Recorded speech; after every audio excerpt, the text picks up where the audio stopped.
Isiah, was announced yesterday by the Garden that you're going to take over the Liberty, and the reaction from some of the columnists and some of the newspapers, not very good. Do you understand the people's reaction to you being named Liberty and the negativity surrounding it? Yeah, I understand. I understand from what I've read and also from some of the comments that I've heard. Now, that being said, I know that this all comes back to that you were involved in the lawsuit that Anuka Brown Sanders sued the Garden. It didn't specifically say you were guilty, but you were working at the Garden, president of the Knicks at that time, and they had to pay over $11 million. Do you understand why people would say, well, how could he be running a women's team when he was part of a whole lawsuit that involved sexual harassment? Well, so let me see if I can untangle that and detach it for you, because I was the president of the New York Knicks, the basketball team that mainly operates out of Westchester. We play our games at Madison Square Garden. Mm-hmm. I was not the president of Madison Square Garden. She did not work for me, nor did she report to me. I do understand I've consistently denied all of the false allegations, and I've always maintained my innocence. And I do understand with everything that has been written over the last couple of years and how things are perceived, that people would come to some type of conclusions or believability. But the only thing I can do is really just speak to the facts. Now, you've been around long enough, Isiah, to realize that perception becomes the reality. So do you think that it'll be hard for you to do your job because people have these preconceived notions of you and what went and happened? And will the majority of your time here early on will try to correct that damage that was caused? Well, we live in, perception is a big word. Mm-hmm. And, we're living in a society now where we have come to the conclusion that while perception may be reality, we have come to the conclusion that we now understand that perception is not accurate. And where we come from is try to come from a place of accuracy. And, when you look at what's going on in our society, false perceptions have been created by stories or believability or beliefs or what have you.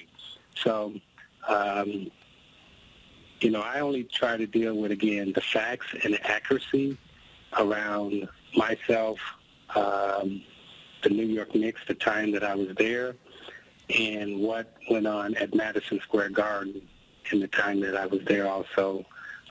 But I worked there for the New York Knicks, and I was the president of the New York Knicks. I was not the president of Madison Square Garden. You're absolutely right with everything you're saying, Isiah, but as part of the lawsuit, you did take the stand, and she said that it was a bad work environment she had with you. Now, you're saying that she's not telling the truth, and Jim Dolan backs you up as well. But a judge did say the Garden owed $11 million to this woman, so something happened, and she did include you in the accusations. The Garden paid $11 million, mm-hmm. and she was wrongfully terminated, and the Garden paid $11 million, and whatever the ruling was around Madison Square Garden, that was the ruling. Again, when the jury, and you can read the statement that Madison Square Garden has put out about what went on at Madison Square Garden. Again, she did not report to me, nor did she work for me. Mm-hmm. So now, with all this out there, Isiah, all I can do is, from day one, I have consistently denied the allegations, and I sit here today denying the allegations. I have worked in the NC2A, and the NC2A has lawyers.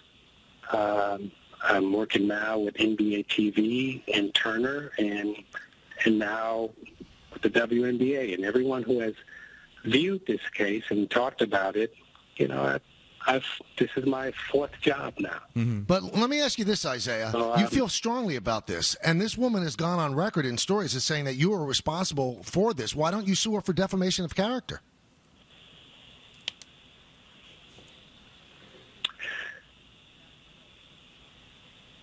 I've come to the conclusion that being a public figure, right, and also having, like I said, I've had 4 jobs now. So to say that I haven't been able to be employed, that would not be accurate. That would not be the truth.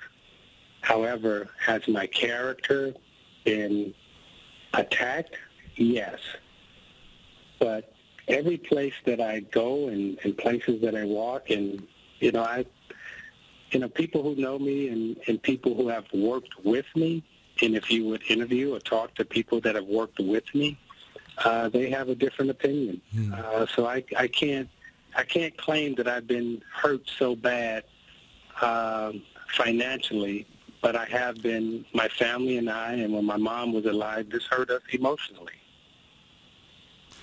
Talking to Isiah Thomas, and now involved with the Liberty and back at Madison Square Garden. So, Isiah, a lot of people are kind of curious to know, because of your relationship with Jim Dolan, will you have any kind of a say or maybe ask questions about the Knicks or be an advisor in the direction that organization goes into now that you're back at the Garden? I am more than happy to be talking about the New York Liberty. I have no say or have any input into the New York Knicks, and I can't tell you how excited I am to watch Tina Charles play and to look at some of our rookies that we've drafted, and to be back involved in basketball. And I hope that people would take the time to really come and watch the Liberty play, because what you see has happened in the men's game. And you look at Steph Curry now, who is lauded as a great shooter, passer, dribbler. We talk about the fundamentals and the beauty of the game that's played below the rim. 15 years ago, when we were talking about basketball, we were talking about it in a way, because Michael Jordan had set the bar so high, we were talking about it only in terms of athleticism and viewing it from a perspective of everything had to be above the rim. So we looked at the women's game, and we came to the incorrect conclusion that the game wasn't as pleasing because it was played below the rim. Well, now here we are today, the men's game, the college game, all of it's played below the rim, and it's talking about passing, cutting, and shooting. And the women's game is played the exact same way. We have great passers. We have great shooters. We have people who play fundamentally sound. So the games are really kind of identical. So I would encourage everybody to just take the time, come out and watch a Liberty game and watch our players play. I think you'll be impressed by what you're seeing in terms of the genuine enthusiasm, passion, and the level of play that's being played. It was written today in one of the stories, Isiah, and we're talking with Isiah Thomas, the new president and part owner of the Liberty, that your ultimate goal is to one day get back to running the Knicks. Can you address that? Is that true? Is that written with any kind of certitude by that writer, or did you ever tell anybody that? Well, Kay, as we started the show, there's a lot of things that's been written that I haven't said, right? Uh-huh. So I can't comment on any of that. And I live in the present. I live my life every day. I'm not trying to move into any other aspect other than where I'm at today. I work in the WNBA, and I am thankful to be working for the New York Liberty, and I am happy to be a part of basketball. I talk it at NBA TV and TNT, and now I get a chance to work with the sport I love.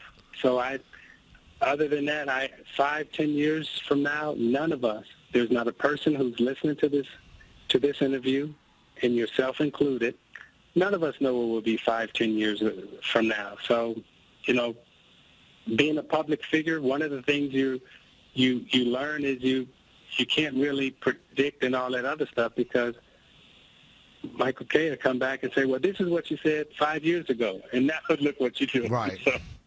So we just try to, live in the present and stay present in our conversation.